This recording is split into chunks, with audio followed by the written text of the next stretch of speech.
The right perspective makes the impossible possible. Instead of the path of least resistance, I started choosing the path of most resistance to prepare myself for the journey that was coming my way. And you realize through hard work, you can outwork anybody. No matter how badass they are. It starts with yourself, man. You gotta start diving into those things that you are afraid of. You don't gain confidence by going to the spot that makes you feel good. It's gonna be a false reality. And the second life gives you that challenge, all you wanna do is go back to what gave you confidence, is that happy spot. No, what gave me confidence was spending years at a kitchen table trying to learn how to read and write on my own, realizing I can't learn the way you learn. I can't, but I can learn. What gives you confidence, not being afraid, is overcoming the fear. That's what gives me confidence, is facing these things, overcoming them. And maybe not overcoming them every day, but facing them and facing them and facing them. Pretty soon like this, you know what, man, this is where it's at. It's not in that comfort zone. It's in the discomfort zone is where my confidence is getting built. Mm-hmm. That's where it's getting built. Happiness, peace, enlightenment, it's all up here, man. It's all up here. It's all up here. You just gotta be willing to go and face it. And that's the hard part. The physical standard is not what they need to meet. It's a mental standard you must meet in life. That's how I live my life. I now know that there is no cap on the human mind. There's no cap. We cap it ourselves. When most people quit, I just started. And when you take that mindset and you learn to flip that around, that's what made me powerful. And my body followed. And so I said, I want to do this. I'm going to give myself a challenge every single day until the fear goes away. That's right. And I feel like that's what more of us should be doing. I'm hearing that that's what how you live your life. That's all it is, man. And it helps me feel so much more confident. When you overcome that fear of saying this doesn't have control over me anymore, that's right. It's like you can be at such more peace. A lot of us speak in hollow words. I used to speak in hollow words. I don't do it anymore. Everything that comes out of my mouth has substance. It's real. We all have these feelings in our bodies, in our minds, in our souls. I act on mine. A lot of us who are afraid of something, we allow our minds to choose the path of least resistance, so we go a different route. And I'm afraid of something that's telling me you must do that. Life is one big mind game, and you're playing it with yourself. You cannot lose perspective of where you've come in life.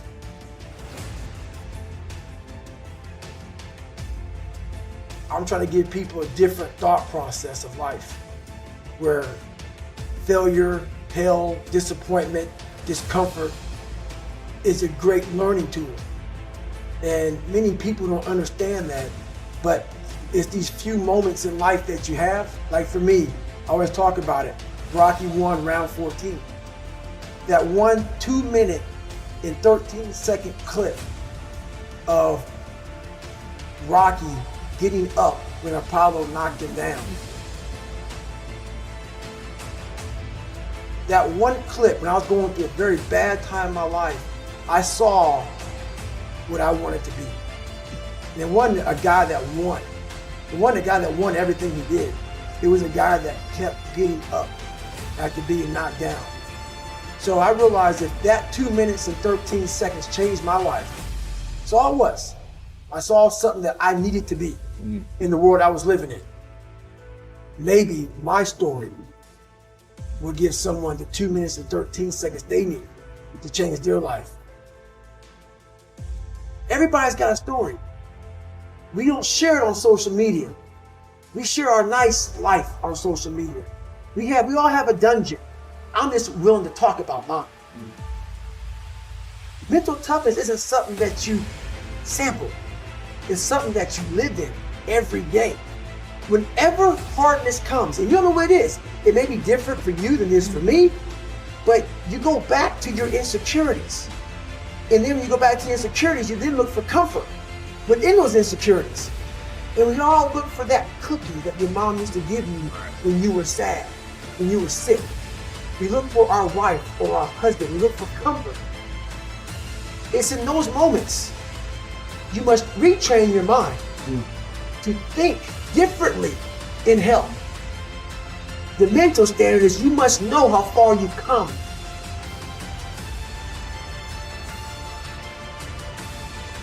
I walk in a room now and I know the hours and years and decades I put into David Goggins. That's something, it's not on the wall. It's not a trophy on the wall. It's not a medal on your neck. I don't care how you perceive David Goggins, because through my journey, I figured out the one piece I was missing. I thought it was cars. I thought it was women. I thought it was money. I thought it was everything. The one piece I was missing was me having the courage to face myself. Where I got my work ethic from was the hours I had to spend learning this. When you sit down and you're not smart, and you have a disability, and you still want to be in the top of your class, I didn't want to just get by. When I realized that I can learn through hard work, and I can beat the valedictorian in school, but I got put in 10 hours more a day than he does. You know what kind of strength comes from that? When you're sitting down, that guy, that valedictorian studied for an hour, and you know I caught you. I have the work ethic to catch you. That's where David Goggins got really invented. Was at a kitchen table with 20 spiral notebooks that were empty, and then they were full. And when you can go through that, I still have them in my storage unit. You go through these spiral notebooks of your life, and you realize, this is how I learned. This is unbelievable. It wasn't until I got real sick and my life got real quiet. I went from running 205 miles in 39 hours to I couldn't get out of bed. My life was taken from me. And that's when I realized I hadn't taken time to think about what I'd done in my life. I'd done all these things, but there was no finish line. I finished a race of life, and I wouldn't even receive my medal. I go on. I get in the car and I go. When I started figuring out life, that I was leaving so much in the tank. Once I realized, my God, man, I was this dumb, fat kid being bullied, and now I'm a 180-pound person who lost 106 pounds in less than 3 months. Learn to read, learn to do this, learn to do that. I was like, I need more. I was fueling my mind with everything. And I never took time to say, my God, you came from this hell, and you're here. I had come 8,000 miles from where I started. But if you never know that, you're still in a $7 a month place. So it's that quiet place. It's that place by yourself. It's those hours and years and decades by yourself in the grip of life. When life has you by the throat and choking you out, and you're sitting there calm because you're trying to figure it out. You're not panicking. You're not quitting. You're not throwing in the towel. You're saying there's a way around this. And when you figure it out, when life has you gripped in a vice, and you can figure that out, that's when you overcome. That's when you overcome. The journey getting there was harder than going through it. You know? So that's the whole thing about life, man. It's that journey that makes you who you are.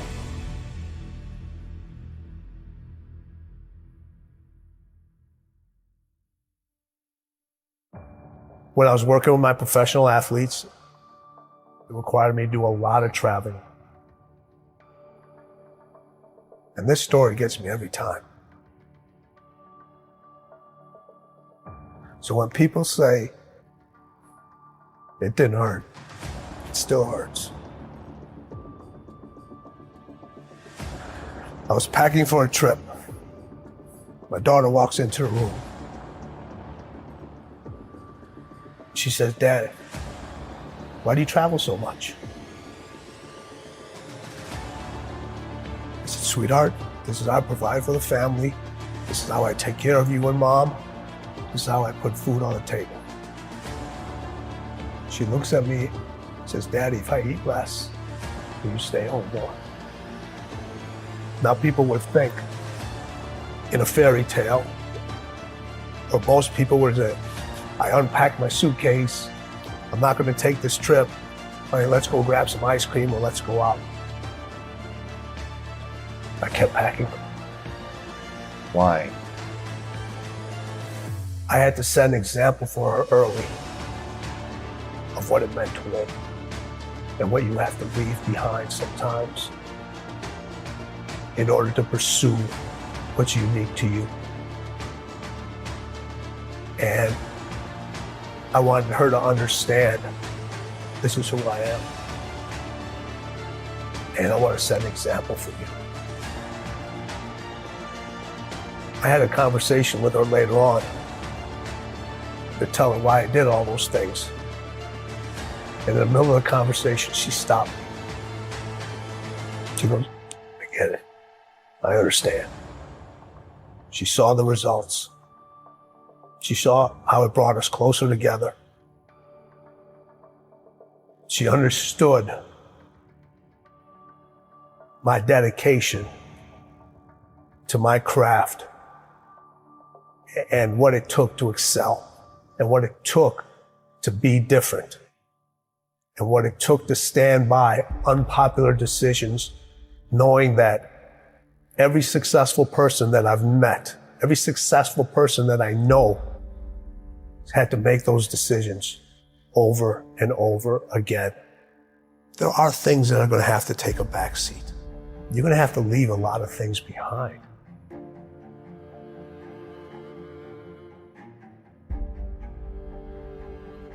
The hardest thing with Kobe was getting him to stop. Yeah, okay, take a break, rest, Yes, take the day off. that was the most challenging thing with him because over all the years that he had his success, it was about go, go, go. And then when I came on, I was the complete opposite. Go, I got to get you to stop. His 3 a.m. workouts, they're Crazy. crazy. You know, having to keep the Staples Center open later because he wasn't happy the way he performed at that game. And I would not leave till he would leave. Really? Yeah, so we would be in the arena sometimes 2, 3 o'clock in the morning. Shut up. All the lights are turned off except on the court, and we just keep going, What is the mindset of winning? They both had that. So I look at it 3 ways. So you have individuals that compete. Mm-hmm. You know a lot of people that compete. Yeah. You know, we all know how to compete. Everybody knows how to compete. You don't forget how to compete. We just decide not to anymore. But a lot of people compete just to finish. Then there's individuals that win, but they only win one time. It's easy to win and then never win again. And then there's people that win at winning. You can't come back the same. Cannot come back the same. You have to come back different. You have to come back better. Winning wants you to be different. Winning requires you to do different things. Winning requires you to think in a different way. Winning speaks its own language. Winning has its own way of recognizing you. Winning wants you to write your own story. Stop looking for steps. Those steps are infinite. Find your own path to winning. Because as the late, great Kobe Bryant said, winning is everything.